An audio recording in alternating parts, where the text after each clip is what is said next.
Hello అండి, welcome to my channel. ఈరోజు మా క్యాంప్లో ఉండే తెలుగు వాళ్ళందరం కలిసి పార్టీ అయితే చేసుకుంటున్నాం అనమాట. ఈ పార్టీలో స్పెషల్ డిష్ ఏంటో తెలుసా? Bamboo chicken. ఈ బ్యాంబో చికెన్ని నేను ఆల్రెడీ మన ఛానల్లో పోస్ట్ చేశాను కదా. మా ఫ్రెండ్స్ అది చూసి బ్యాంబో చికెన్ చేస్తేనే నువ్వు ఈసారి సెలవుకు వెళ్ళు, లేదంటే లేదు అన్నట్టు అన్నారనమాట. నేను ఎక్కడి నుంచి బ్యాంబోస్ తీసుకొచ్చేది అని అంటే మాకు తెలీదు, ఎలా అయినా చెయ్యాలి అన్నారు. వాళ్ళు అనుకున్నట్టుగానే రోజు ఈవినింగ్ వాకింగ్కి వెళ్తుంటే దారిలో మాకు బ్యాంబోస్ కట్ చేస్తున్నట్టు కనిపించారనమాట. వాళ్ళ దగ్గరికి వెళ్ళి ఒక 3-4 బ్యాంబోస్ అయితే తెచ్చుకున్నాము. ఇంకా సండే అయితే మనం ఫ్రీగా ఉంటాం కదా, జెంట్స్ కూడా కొంచెం ఆఫ్టర్నూన్ కొంచెం ఫ్రీ టైం దొరుకుతుందని చెప్పేసి ప్రిపరేషన్ అయితే స్టార్ట్ చేయడానికి ఒక డే అయితే ఫిక్స్ చేసుకున్నాం అనమాట. మా ఫ్రెండ్ వాళ్ళ ఇంటి దగ్గర కొంచెం ఓపెన్ ప్లేస్ ఎక్కువగా ఉంటుందండి, అక్కడికైతే వెళ్ళిపోయాము. కావాల్సిన సామాన్లన్నీ కూడా తెచ్చుకున్నాం అనమాట. బ్యాంబో చికెన్ కోసం ఫస్ట్ ఆఫ్ ఆల్ మేము 2 kgs ఆఫ్ చికెన్ అయితే తెచ్చాము. ఇంకా 3 ఫ్యామిలీసే కదా, ఎక్కువైపోతుందేమో అని చెప్పేసి ఒక 1/2 kg చికెన్ పక్కన పెట్టేసి 1.5 kg చికెన్కి అయితే బ్యాంబో చికెన్ కోసం అయితే రెడీ చేసామన్నమాట. దీనికోసం ముందుగా చికెన్ బాగా వాష్ చేసుకున్న తర్వాత ఉప్పు, పసుపు, కారం అండ్ అదేవిధంగా చికెన్ మసాలా, ధనియాల పొడి, అల్లం వెల్లుల్లి పేస్ట్, కొత్తిమీర వేసుకోవాలి. ఒక ఫుల్ నిమ్మకాయని కూడా యాడ్ చేసి తగినంత ఆయిల్ని కూడా వేసి చికెన్ మొత్తానికి కూడా దీన్ని బాగా పట్టించాలండి. ఈ ప్రిపరేషన్ అంతా నా పైకి వదిలేసి మా ఫ్రెండ్స్ ఏమో బొంగులు కాల్చడానికి చెక్కలు ఉండాలి కదా, చెక్కల కోసం బయటికి వెళ్ళిపోయారు. ఇదంతా నేనే చేస్తున్నానండి. చికెన్ అయితే మ్యారినేట్ చేసి 1 గంట పాటు పక్కన పెట్టుకోవాలి. ఈలోపు నేను బ్యాంబోస్ అవి కడిగేసి వంట చేయడానికి పొయ్యిని కూడా రెడీ చేశానమాట. మా ఫ్రెండ్ వాళ్ళ ఇంటి దగ్గర ఇలా మొక్కలు పెట్టుకుంది చూసారా. ఇలా ఉండడం, ఓపెన్ ప్లేస్ ఉండడం మాకైతే చాలా నచ్చి ఏ వంటలు వండాలనుకున్నా కూడా వీళ్ళ ఇంటి దగ్గరనే ఎక్కువగా వండుతూ ఉంటాము. నాకైతే దాహం వేసి ఫుల్గా వాటర్ తాగేశాను. అండ్ మధ్యాహ్నానికి భోజనం కూడా ప్రిపేర్ చేసుకుందామని చెప్పేసి మన శ్రీకాకుళం స్టైల్లో రసాన్ని అయితే ప్రిపేర్ చేస్తున్నాను. ఒక తపెల్లో వాటర్ తీసుకొని చింతపండు వేసి ఉప్పు, పసుపు, కారం వేసుకున్నాను. దీనిలోనికి జీలకర్ర, ధనియాలు, మెంతులు కూడా వేసుకొని కొద్దిగా కొత్తిమీర, కరివేపాకు అండ్ అదేవిధంగా ఆనియన్స్, పచ్చిమిర్చి కూడా వేసుకొని దీనిని ఒక అరగంట పాటు కూడా పక్కన పెట్టేస్తాను అనమాట. నేను కాసేపు అయితే రెస్ట్ తీసుకున్నాను. ఇక్కడ ఎండలు 3 days నుంచి ఎక్కువైపోయాయండి. అంతకుముందు అయితే వర్షాలు పడ్డాయి, కానీ 3 days నుంచి బాగా ఎండలుగా ఉన్నాయి. ఇంకా అందరం కూడా ఐస్ క్రీమ్స్, వీధిలోకి వస్తే ఐస్ క్రీమ్స్ తీసుకొని తిన్నామన్నమాట. ఇంకా అంతలోకే వంట చేయడానికి టైం అవుతుందని చెప్పేసి నేను పొయ్యి వెలిగించి చారుని అయితే ఒక పక్క పెట్టేశాను.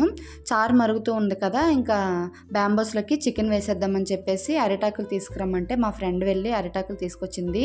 వాళ్ళ వీధిలో అవైలబుల్ లేనిదంటూ ఏమీ లేదండి. కట్టెలు కానీ అండ్ అదేవిధంగా అరిటాకులు కానీ ఏవైనా ఈజీగా దొరికేస్తాయి అన్నమాట. బ్యాంబోలోనికి అరిటాకు పెట్టుకోవాలన్నమాట. ఎందుకు అంటే బ్యాంబో అనేది స్టిక్ కదా, అది ఎక్కువ మంట అయితే ఒకవేళ కాలిపోతుందని చెప్పేసి అరిటాకుని అయితే తెమ్మన్నాను.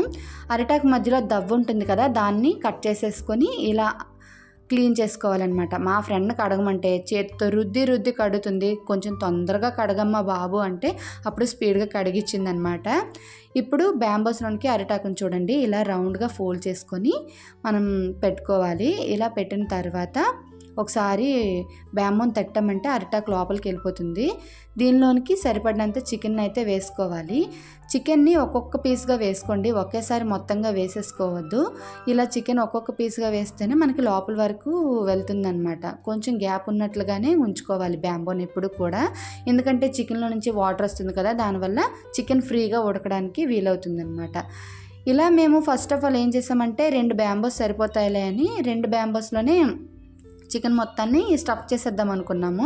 అయినా కూడా లాస్ట్కి కొంచెం చికెన్ అయితే ఉండిపోయిందండి. అప్పుడు ఏం చేసామంటే ఇంకా చిన్న బ్యాంబో ఒకటి ఉందన్నమాట, దానిలోనికి కూడా ఈ చికెన్ మొత్తాన్ని కూడా స్టఫ్ చేసేసుకున్నాము. మనం ఒక రెసిపీ అనుకున్నాము అంటే అది ప్రాపర్గా చేసి అందరికీ సరిపోతే పర్వాలేదు, కానీ చాలకదేమో అని ఒక భయం ఉంటుంది కదా, అందుకే ఇంకో బ్యాంబోలో కూడా వేసేసి దీన్ని అయితే పక్కన పెట్టుకున్నాను. ఇప్పుడు బ్యాంబో పైన ఇలా అరిటాకుతో మళ్ళీ కవర్ చేసుకోవాలండి. చూసారు కదా, ఎక్కడ కూడా గ్యాప్ లేకుండా ఒక 2-3 అరిటాకుల్ని ఇలా లోపలికైతే దూచుకోవాలి. ఏం కానీ లూజ్ అయిందంటే మొత్తం వాటర్ మొత్తం బయటకు వచ్చేసి చికెన్ అనేది ఉడకకుండా పచ్చిగా ఉండిపోతుంది అనమాట. దీనికోసం పొయ్యినైతే ఇలా రెడీ చేసుకోవాలి. ఒకవైపు ఇటుకల్ని ఎత్తుగా పెట్టుకోవాలి, ఒకవైపు డౌన్లో పెట్టుకోవాలన్నమాట. ఇలా ఒకవైపు బ్యాంబో చికెన్ అయితే పెట్టేశాను, అది అవుతూ ఉంది కదా. ఈలోపు చారు అయితే మరిగిపోయింది. చారుకైతే తాలింపు వేసుకుంటున్నాను అనమాట. ఒక కళాయి పెట్టుకొని ఆవాలు, జీలకర్ర మెంతులు అండ్ అదేవిధంగా కొద్దిగా శనగపప్పు, వెల్లుల్లి రెబ్బలు వేసుకున్నాను. ఇవి బాగా ఫ్రై చేసుకున్న తర్వాత దీనిలోనికి ఎండుమిర్చిని కూడా యాడ్ చేసేసుకున్నాను అనమాట. ఎండుమిర్చి కూడా బాగా వేగిన తర్వాత కొద్దిగా కరివేపాకు వేసేసాను.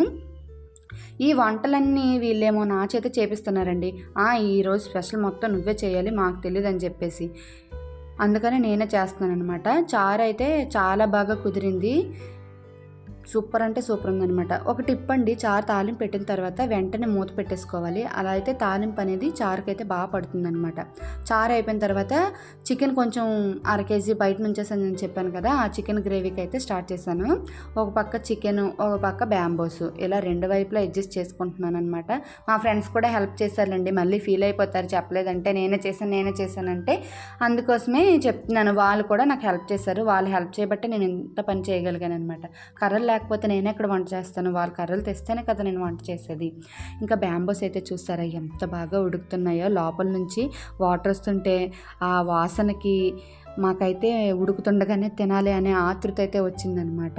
ఇక్కడ హేమ అయితే సలాడ్ మొత్తం కట్ చేసి పెడుతుంది. సలాడ్ని బాగా డెకరేట్ చేస్తుంది. మరి మీలో ఎవరైనా డిఫెన్స్ వాళ్ళు ఉన్నారా? డిఫెన్స్ వాళ్ళు ఉన్నట్టయితే కామెంట్ చేయండి. ఇలా తెలుగు వాళ్ళందరం కూడా ఒక దగ్గర పార్టీ చేసుకుంటే చాలా చాలా చాలా హ్యాపీగా ఉంటుంది కదా. ఇంకా ఒక పక్క వంటలు అయితే కంప్లీట్ అవ్వడం అయితే జరిగిపోయింది. వంటలు వండిన తర్వాత తాగదామని మజ్జిగ కలిపాను, కానీ టైం లేకుండా అయిపోయింది. జెంట్స్ ఏమో బయటకు వెళ్ళిపోయారు. వచ్చారు కానీ భోజనం చేయకుండా బయటకు వెళ్ళిపోయారు. మాకేమో ఇది ఉడికిపోయింది కదా, తినాలనే ఆతృత ఎక్కువైపోయింది. అందుకోసమే ఈ బ్యాంబోని అయితే, చిన్న బ్యాంబో ఉంది కదా, దాన్ని ఓపెన్ చేసేద్దాము, ఆ 2 పక్కన పెట్టేద్దాము, వాళ్ళు వచ్చినప్పుడు ఓపెన్ చేద్దాం అనుకొని ఈ చిన్న బ్యాంబోని అయితే ఓపెన్ చేసాము. చూడండి, అసలు మనం రోల్స్ చేస్తాం కదా, చికెన్ రోల్స్, అలా అయితే ఉడికింది. చాలా అంటే చాలా బాగా ఉడికింది.